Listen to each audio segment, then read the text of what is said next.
नमस्कार दोस्तों, मैं हूं सोमो दास और स्वागत है आप सभी का ट्रेडर दास में। तो चलिए देख लेते हैं कल मार्केट क्या कर सकता है और हम उसके हिसाब से अपना क्या स्ट्रेटेजी बना सकते हैं। कल बैंक निफ्टी की एक्सपायरी भी है, तो चलिए देखते हैं।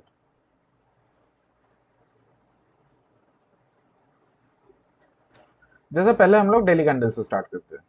बैंक निफ्टी में डेली कैंडल एक अच्छा खासा स्ट्रॉन्ग कैंडल बना है। जैसे ये थोड़ा फ्लैट टू गैप डाउन खुला, फिर नीचे गया, फिर एंड ऑफ द डे में मिड मिड डे से एंड ऑफ द डे तक ये अच्छा खासा ऊपर जाता रहा। तो चलिए हम लोग 15 मिनट्स चार्ट में देखते हैं क्या क्या हुआ और हम लोग क्या कर सकते हैं कल के लिए। 15 मिनट्स चार्ट में क्या हुआ, पहले थोड़ा नीचे आया, फिर ऊपर गया, फिर नीचे आया, फिर करीबन मिड डे से 12:30-1 बजे के उस टाइम से दिन भर ऊपर जाता रहा। तो हम लोगों ने कल प्लानिंग किया था कि हम लोग सेलिंग के साइड के नहीं देखेंगे, तो हम लोगों ने वो अवॉइड किया। और सेलिंग के साइड के हम लोगों को दिखा भी, यहाँ पे हर जगह में रेजिस्टेंस मिलता रहा। यहाँ पे पहला रेजिस्टेंस मिला, फिर इस जगह में दूसरा रेजिस्टेंस मिला, फिर वहां से रिटर्न कर गया। और हमारा जो प्लानिंग था कि इस एरिया के ऊपर जाते हम लोग बाय करेंगे।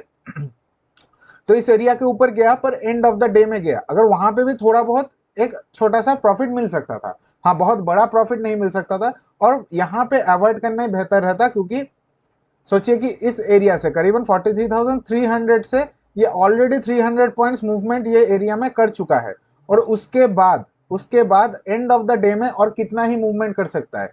क्योंकि हम लोगों को अगर इसका ब्रेकआउट चाहिए इस एरिया का, तो हम लोगों को देखना पड़ेगा कि कहां से जाके वो ब्रेकआउट दे रहा है। क्योंकि अगर इतना नीचे से आके ये ब्रेकआउट दे रहा है, तो इसका ऑलरेडी इस जगह में आके इसका थोड़ा बहुत स्ट्रेंथ खत्म हो चुका है।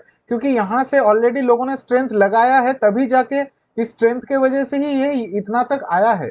फिर उसके बाद थोड़ा सा उनको फ्लो में और मिल गया, पर मेन स्ट्रेंथ तो यहीं से लग गया ना। तो यहाँ पे आके उसके बाद और ज्यादा मूवमेंट दिखाना ज्यादा पॉसिबल नहीं होता है। तो फिर भी इसके ऊपर भी अगर किसी ने ट्रेड लिया होगा, तो वहां पे भी थोड़ा छोटा मोटा एक प्रॉफिट मिला होगा। या किसी ने यहाँ पे इस पिछले स्विंग के ब्रेकआउट पे अगर किसी ने ट्रेड लिया होगा, तो वहां पे भी उसको अच्छा खासा प्रॉफिट हुआ होगा। तो चलिए अभी देखते हैं कल क्या कर सकते हैं। कल के लिए बैंक निफ्टी की एक्सपायरी भी है। पहला चीज, अगर गैप डाउन इस एरिया में कहीं पे खुले, मिडिल में, नो ट्रेड। अगर इसी एरिया में कहीं पे ट्रेड करता रहे, तो हम लोग नो ट्रेड, ये नो ट्रेडिंग जोन है। इस एरिया में कोई ट्रेड नहीं होगा, या ना करना बेहतर रहेगा। क्योंकि यहाँ पे ये, क्योंकि एक्सपायरी है तो वोलाटिलिटी में चला जा सकता है, ये बीच में ही फंस के रह सकता है। और सोचिए अगर ये इस एरिया में कहीं पे खुलता है, ये इस एरिया में कहीं पे खुल के यहां से क्रॉस करता है, तो हम लोग यहां तक करीबन 44,000 टू 44,050 तक के एक टारगेट के लिए बैठ सकते हैं। ये एरिया कहाँ रहेगा, करीबन 43,800 के ऊपर। 43,800 के ऊपर अगर मार्केट मूव करता है, तो उसके ऊपर हम लोग यहाँ पे एक ट्रेड ले सकते हैं। अगर थोड़ा बहुत फ्लैट तो थोड़ा बहुत गैप डाउन खुले, और अगर ज्यादा थोड़ा बहुत गैप अप खुले, तो हम लोग यहाँ पे एक कंसोलिडेशन के लिए वेट करना पड़ेगा। उसके बाद अगर ये ब्रेकआउट दे रहा है, तो हम लोग यहाँ पे करीबन 44,000 के एक ट्रेड के लिए वेट कर सकते हैं। अगर उसको भी निकाल दिया, तो हम लोग वहां पे ट्रेल करते हुए चलेंगे। अगर यहाँ पे जाके सस्टेन कर गया, तो हम लोग अपना स्टॉप लॉस ट्रेल करते हुए चलेंगे। जहां पे जाके स्टॉप लॉस हिट हो गया, खत्म, वहीं पे हम लोग क्लोज कर देंगे। और नीचे का कब प्लान करेंगे, नीचे सोचिए कि अच्छा खासा कहीं इसी एरिया में कहीं पे खुला मार्केट, बहुत अच्छा खासा गैप डाउन खुला, और यहां पे थोड़ा सस्टेन करके इस एरिया में कहीं पे ब्रेक डाउन दे रहा है, तो हम लोग कहां तक का टारगेट के लिए वेट कर सकते हैं। यहां पे मैं एक मार्क कर देता हूं, जो ये वाला उसके पिछले दिन का ये जो गैप पेंडिंग है, यहां तक के करीबन 43,050 तक के टारगेट के लिए वेट कर सकते हैं। तो इसके अगर ये करीबन है 43,200, तो 43,200 के नीचे अगर जाए और सस्टेन करे, तो हम लोग यहाँ पे 43,050 टू 43,000 तक का एक टारगेट के लिए वेट कर सकते हैं। पर उसके लिए इतना बड़ा गैप डाउन खुलना पड़ेगा। बीच में रह गया तो हम लोग कोई ट्रेड नहीं करेंगे। और अगर बहुत बड़ा गैप अप खुल गया, तो यहां पे एक इंटरेस्टिंग चीज है कि अगर बहुत बड़ा गैप अप खुल गया, तो वहां पे हम लोग एक शॉर्ट का ट्रेड अगर कंसोलिडेट करके नीचे की तरफ आने लगे, तो वहां पे हम लोग एक शॉर्ट का ट्रेड बना सकते हैं आज के क्लोजिंग तक के लिए। तो ये रहा हम लोगों का बैंक निफ्टी का क्लियर कट हम लोगों का प्लान। तो चलिए अभी देख लेते हैं निफ्टी में क्या कर सकते हैं। पहले हम लोग डेली कैंडल में देख लेते हैं। आप लोग, मैं जैसे जैसे दिखा रहा हूं, आप लोग अपना चार्ट में या कहीं पे आप लोग नोट भी कर सकते हैं। ये जो एरियाज एरियाज के बारे में मैं बता रहा हूं, तो वो आप लोगों को कल फिर कोरिलेट करने में इजी रहेगा। तो चलिए देखते हैं निफ्टी का। निफ्टी का करीबन इनसाइड कैंडल बना है एक, पर थोड़ा मतलब पिछला दिन का हाई था 19,423, आज 423.50, तो थोड़ा ऊपर गया था। पर अगर हम उस हिसाब से देखें तो एक काइंड ऑफ इनसाइड कैंडल बना है। तो निफ्टी में हम लोगों को क्या दिखेगा? निफ्टी में हम लोगों को दिखेगा, अगर निफ्टी सोचिए, निफ्टी भी अगर कहीं पे फ्लैट खुले, निफ्टी वैसे तो आज पूरा दिन फ्लैट ही गया। निफ्टी में ज्यादा, जैसे बैंक निफ्टी में ये वाला मूवमेंट आज का हाई को क्रॉस करके ऊपर चला गया और फिर ऊपर जाके बंद दिया, तो निफ्टी में वैसा नहीं हुआ। निफ्टी में इसी एरिया में ये घूमता रहा और यहीं पे जो करीबन पिछला दिन का जो क्लोजिंग का एरिया था वहीं पे जाके ये रुक गया। तो निफ्टी में यहाँ पे हम लोग को एक पॉइंट मिल रहा है। अगर हम लोग को इस पॉइंट से सोचिए कि यहाँ पे कहीं पे फ्लैट खुला, मैं चलिए पहले हम लोगों का एरियाज मार्क कर देता हूँ। निफ्टी सोचिए कहीं पे इसी एरिया में कहीं पे खुले, इस स्विंग के ऊपर तक, इस एरिया में कहीं पे खुले और थोड़ा बहुत सस्टेन करके ऊपर की तरफ ब्रेकआउट दे, तो करीबन 19,420 से 430 के ऊपर अगर मूव करे तो हम लोग पहला टारगेट रहेंगे 500, और उसके बाद करीबन 550 तक का भी हम लोग टारगेट कर सकते हैं। पर वो अगर फ्लो में निकलता रहा, तो अगर 500 क्रॉस कर गया फिर सस्टेन किया, तो जैसे बैंक निफ्टी में हम लोगों ने डिस्कशन किया, वहां पे हम लोग वेट करते रहेंगे, हम लोगों का स्टॉप लॉस को ट्रेल करते रहेंगे। और निफ्टी में अगर सोचिए कि गैप डाउन खुला, निफ्टी में अगर इस एरिया में गैप डाउन कहीं पे खुला, तो फिर से हम लोग यहाँ पे वेट कर रहे जाएंगे, क्योंकि यहाँ पे साइडवेज जाने का चांसेस है। अगर कल मार्केट साइडवेज चला गया, तो फिर परसों एक अच्छा खासा मूवमेंट, जो जिस दिन निफ्टी का एक्सपायरी है, तो उस दिन एक अच्छा खासा हम लोगों को मूवमेंट मिल सकता है। तो कल हम लोग अगर बीच में कहीं पे रह जाए तो हम लोग वेट कर जाएंगे, हम लोग छोड़ देंगे, वहां पे ट्रेड नहीं लेंगे उस एरिया में। तो अगर बीच में कहीं पे खुला तो हम लोगों का नो ट्रेडिंग जोन हो जाएगा। और सोचिए कि कहीं पे इस एरिया में, कहीं इस एरिया के आसपास कहीं पे खुला, करीबन 350 के नीचे, 350 टू 320 के बीच में इस एरिया में कहीं पे खुला, अच्छा खासा गैप डाउन खुल के फिर यहाँ पे थोड़ा सस्टेन करके नीचे की तरफ ब्रेक डाउन दे, तो हम लोग यहाँ पे हम लोग एक ट्रेड ले सकते हैं। कहां तक के लिए? ये वाला क्लोजिंग। तो करीबन 230 तक का एक 100 पॉइंट्स का मूवमेंट के लिए हम लोग यहाँ पे एक ट्रेड ले सकते हैं इस एरिया में। अगर गैप डाउन, अच्छा खासा गैप डाउन खुल के फिर नीचे की तरफ ब्रेक डाउन दे, नहीं तो हम लोग ऐसे ही, मतलब यहाँ पे खुला फिर नीचे चलने लग गया, तो हम लोग यहाँ पे खुला फिर नीचे चलने लग गया, तो हम लोग यहाँ पे हम लोग ट्रेड नहीं लेंगे।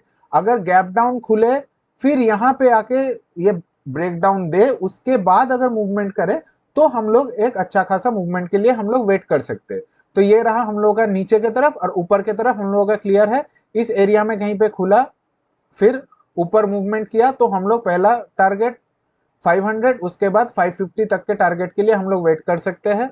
और सोचिए जैसे बैंक निफ्टी में भी हम लोगों ने डिस्कशन किया कि एक अच्छा खासा ऊपर खुल गया, तो वहां पे हम लोग एक वेट कर सकते हैं कि यहां से अगर नीचे आने का कोई हम लोगों को प्राइस एक्शन दिखे, कि सोचिए कि पहला फास्ट हाफ या 1 घंटा 1.5 घंटा वहां पर कंसोलिडेट कर गया, फिर नीचे की तरफ आने लग गया, तो वहां पे हम लोग एक नीचे का ट्रेड ले सकते हैं। बीच में नो ट्रेड, नीचे अगर अच्छा खासा गैप डाउन खुला तो शॉर्ट। अगर सोचिए कि इस एरिया में खुल के फिर यहाँ पे गया, तो मैं अवॉइड करने का कोशिश करूंगा, क्योंकि यहाँ पे फॉल्स ब्रेकडाउन भी दे सकता है, फिर ऐसे नीचे गया फिर ऊपर चला जाएगा। तो वहां पे हम लोग यहाँ पे खुलने से नहीं, अगर शॉर्ट का ट्रेड तभी लेंगे निफ्टी बैंक निफ्टी दोनों में, अगर नीचे के तरफ अच्छा खासा गैप डाउन खुले तभी। तो ये रहा हम लोगों का निफ्टी बैंक निफ्टी का चार्ट के हिसाब से एनालिसिस। तो चलिए देख लेते हैं अभी ऑप्शन चेन। अगर आप लोगों को वीडियो अभी तक अच्छा लग रहा है तो जरूर लाइक कीजिए, चैनल में नए हैं तो सब्सक्राइब कीजिए, अपने दोस्तों के साथ शेयर कीजिए, और कमेंट में ही बताइए कैसा लग रहा है आप लोगों को। तो चलिए पहले देख लेते हैं बैंक निफ्टी। मैं थोड़ा इसको बड़ा कर देता हूं तो देखने में इजी रहेगा। बैंक निफ्टी में क्या दिख रहा है? बैंक निफ्टी में ऊपर की तरफ है, ऊपर की तरफ यहाँ पे हम लोगों को दिख रहा है, इसको कलर को चेंज करता हूँ। इस एरिया में हम लोग को दिख रहा है कि कॉल राइटिंग दिख रहा है हम लोगों को इस एरिया में, पर पुट राइटिंग यहाँ पे थोड़ा ज्यादा दिख रहा है हम लोगों को। तो यहाँ पे पुट राइटर्स का पलड़ा थोड़ा भारी दिख रहा है हम लोगों का यहाँ पे कॉल राइटर्स से। तो हम लोग यहाँ पे क्या कर सकते हैं, पर हाँ यहाँ पे इन द मनी थोड़ा बहुत कॉल अनवाइंडिंग भी दिख रहा है, थोड़ा बहुत एडिशन भी दिख रहा है, सब कुछ मिक्स दिख रहा है। और यहाँ पे इन द मनी पुट अच्छा खासा एडिशन दिख रहा है, यहाँ पे पुट इन द मनी अच्छा खासा एडिशन दिख रहा है। तो यहाँ पे हम लोग को ये तब कंसीडर होगा, ये कैसे पता चलेगा कि ये सेलिंग है कि बाइंग है, अगर मार्केट किस एरिया में 43,700 के ऊपर सस्टेन करने, मतलब सस्टेन कर जाए। आज 43,700 के ऊपर ही बंद हुआ है, 43,737 737 के ऊपर ही बंद हुआ है। तो 43,700 के ऊपर अगर मार्केट सस्टेन करे, सोचिए थोड़ा बहुत नीचे खुल के फिर 43,700 के ऊपर जाके सस्टेन कर जाए, तो हम लोग वहां पे कंसीडर करेंगे कि हम लोग बुलिश है, क्योंकि यहाँ पे देखिए अच्छा खासा एक कॉल एडिशन हुआ है। और प्रॉपर बुलिश कहां पे, 43,900 के ऊपर प्रॉपर बुलिश। और हम लोगों का टारगेट रहेगा 44,000, ये रहेगा हम लोगों का अल्टीमेट टारगेट, क्योंकि यहाँ पे ओवरऑल कॉल राइटिंग बहुत अच्छा खासा दिख रहा है। और इसको निकाल के सस्टेन कर गया तो और भी अच्छा जा सकता है, पर उतना बड़ा मूवमेंट का एक्सपेक्टेशन मैं नहीं कर रहा हूं, क्योंकि आज ऑलरेडी बहुत नीचे से ऊपर तक गया है, तो वो मूव ऑलरेडी बहुत बड़ा है, करीबन 500 पॉइंट्स का मूवमेंट वहां पे हम लोगों को दिखा है। तो यहाँ पे और पुट साइड में भी देखिए, पुट साइड में हम लोग सेलिंग तभी सोचेंगे करीबन 43,600 के नीचे। अगर 43,600 में अच्छा खासा एडिशन भी हुआ है और ओवरऑल भी बहुत अच्छा है, पर अगर हम ओवरऑल का देखा है तो ओवरऑल यहाँ पे भी बहुत अच्छा दिख रहा है, तो नीचे की तरफ हम लोगों को स्कोप थोड़ा कम दिख रहा है। अगर फ्लैट खुल के नीचे की तरफ जाने लगे तो स्कोप कम दिख रहा है। इसीलिए हम लोगों ने जैसा डिस्कशन किया कि नीचे अगर बहुत बड़ा गैप डाउन खुले तो 43,300 के नीचे ही हम लोग यहाँ पे बियरिश जाने का सोचेंगे। तो चलिए अभी देख लेते हैं निफ्टी। निफ्टी में क्या दिख रहा है, निफ्टी में भी ऊपर यहाँ पे कॉल राइटिंग दिख रहा है, और यहाँ पे उल्टा दिख रहा है, यहाँ पे कॉल राइटिंग ज्यादा दिख रहा है, पुट राइटिंग कम दिख रहा है इस एरिया में। तो यहाँ पे लग रहा है जैसे पुट्स का थोड़ा, सॉरी कॉल्स का थोड़ा पल्ला भारी है कि नीचे की तरफ ले जाने के लिए, या एटलीस्ट ऊपर ना जाने देने के लिए। तो हम लोगों ने जैसे चार्ट में भी हम लोगों को बैंक निफ्टी में हम लोगों को ज्यादा स्ट्रेंथ दिख रहा है, वैसे और निफ्टी में थोड़ा कम स्ट्रेंथ दिख रहा है, तो वहां पे हम लोगों को ऑप्शन चेन में भी वैसा ही सेम हम लोगों को निफ्टी में कम स्ट्रेंथ दिख रहा है। यहाँ पे थोड़ा बहुत इन द मनी एडिशन हुआ है, in the money call unwinding भी हुआ है, यहाँ पे in the money put addition है बहुत थोड़ा सा, बहुत ज्यादा नहीं है। तो यहाँ पे थोड़ा बैलेंस बैलेंस सा लग रहा है, यहाँ पे ज्यादा हम लोगों को मूवमेंट मिलने का चांसेस कम ही लग रहा है, यहाँ पे थोड़ा बैलेंस बैलेंस सा मूव लग रहा है, सब कुछ चारों तरफ सब कुछ थोड़ा बैलेंस्ड ही लग रहा है। यहीं पे थोड़ा इम्बैलेंस है कि यहाँ पे कॉल राइटिंग ज्यादा है, पुट राइटिंग कम है, पुट राइटिंग रादर यहाँ पे अनवाइंडिंग भी दिख रहा है। तो हम लोग लॉन्ग कहाँ जाएंगे, निफ्टी में हम लोग का लॉन्ग जाने का एरिया रहेगा 19,450 के ऊपर। अगर मार्केट मूव करने लगे तो वहां पे हम लोग लॉन्ग जाएंगे, पहला टारगेट होगा हम लोगों का करीबन 500, और उसके बाद अगर चलने लगे तो 550 टू 600 भी हम लोगों को एक टारगेट मिल सकता है, क्योंकि यहीं पे फिर उसके बाद ओवरऑल कॉल राइटिंग ज्यादा दिख रहा है, तो 600 तक का भी टारगेट दिख सकता है अगर मार्केट में वो मूवमेंट आए तो।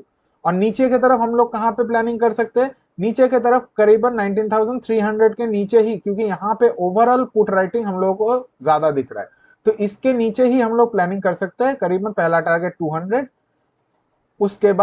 उसके बाद अगर सस्टेन कर गए तो और नीचे जा सकता है। तो चलिए अभी हम लोग एक बार देख लेते हैं चार्ट के साथ मैच करके। तो चलिए पहले बैंक निफ्टी का देख लेते हैं। बैंक निफ्टी में हम लोगों ने क्या प्लानिंग किया, करीबन 43,700 के ऊपर अगर मार्केट सस्टेन करे तो हम लोग बुलिश रहेंगे। तो ये रहा हम लोगों का करीबन 800 का टारगेट, हम लोगों का 800 का एरिया। तो अगर इसके ऊपर कहीं पे मार्केट मूवमेंट हम लोगों को दिखे तो हम लोग यहाँ पे हम लोग लॉन्ग जाने का लेंगे, करीबन कहाँ तक का, हम लोगों का पहला टारगेट यहाँ पे होगा 44,000। तो ये एरिया हम लोगों का टारगेट रहेगा। तो हम लोग यहीं पे, और थोड़ा बहुत नीचे आके भी यहाँ पे सस्टेन कर पे भी अगर ब्रेकआउट दे तो हम लोग वहां पे भी हम लोग एक लॉन्ग कट पोजीशन ले सकते हैं। तो ये रहा हम लोगों का लॉन्ग साइड का। और नीचे के साइड का तो 43,300 के नीचे ही मुझे कोई एरिया दिख रहा है, क्योंकि ओवरऑल यहीं तक बहुत बड़ा, ओवरऑल 2 लाख के ऊपर हम लोगों को ओवरऑल पुट रेटिंग दिख रहा है। तो 300 भी इसी एरिया में, ये करीबन 250 का एरिया आ रहा है, 250 टू 300। तो इसके नीचे ही हम लोग यहाँ पे शॉर्ट करने का सोचेंगे, कहाँ तक, करीबन 43,000 तक का टारगेट रहेगा, यही एरिया तक का हम लोगों का टारगेट रहेगा। तो बैंक निफ्टी हम लोगों का मैच हो रहा है हम लोग का ऑप्शन चेन के साथ। तो चलिए अभी निफ्टी का भी देख लेते हैं एक बार। निफ्टी में क्या दिख रहा है हम लोगों को? हम लोगों को बाइंग दिख रहा है 19,450 के ऊपर। तो 450 करीबन इस एरिया में आ रहा है, तो हम लोग यहीं पे अगर जैसा हम लोगों ने प्लान किया यहाँ पे सस्टेन करके ऊपर की तरफ ब्रेकआउट देता है, तो हम लोग पहला टारगेट हम लोग का 500 इस एरिया में, उसके बाद 550, यहाँ पे 600 तक का भी टारगेट आ रहा है, ये एरिया तक का भी टारगेट आ रहा है, पर लोग हम लोग यहीं तक का पहला टारगेट रहेंगे, फिर उसके बाद ट्रेल करते रहेंगे जैसे हम लोगों ने डिस्कशन किया। और नीचे की तरफ कहाँ? नीचे की तरफ 300 के नीचे हम लोग प्लानिंग करेंगे, तो ये करीबन 320। तो इसी एरिया के नीचे अगर अच्छा खासा गैप डाउन खुल के फिर यहाँ पे ब्रेक डाउन दे, तभी हम लोग इस एरिया के नीचे हम लोग प्लान करेंगे, नीचे का ट्रेड लेंगे। और करीबन कहां तक का हम लोगों का टारगेट रहेगा? अगर हम लोग 300 के नीचे जाए तो 200 तक का हम लोगों का पहला टारगेट रहेगा। तो 200 इस एरिया में आ रहा है, तो हम लोग 230 तक का हम लोग यहाँ पे हमारे चार्ट के हिसाब से टारगेट दिख रहा है। तो यही तक हम लोगों का ये रहा, हम लोगों का दोनों बैंक निफ्टी और निफ्टी का प्लानिंग। बैंक निफ्टी का कल एक्सपायरी भी है, तो उस हिसाब से खेलिएगा। तो चलिए, थैंक यू।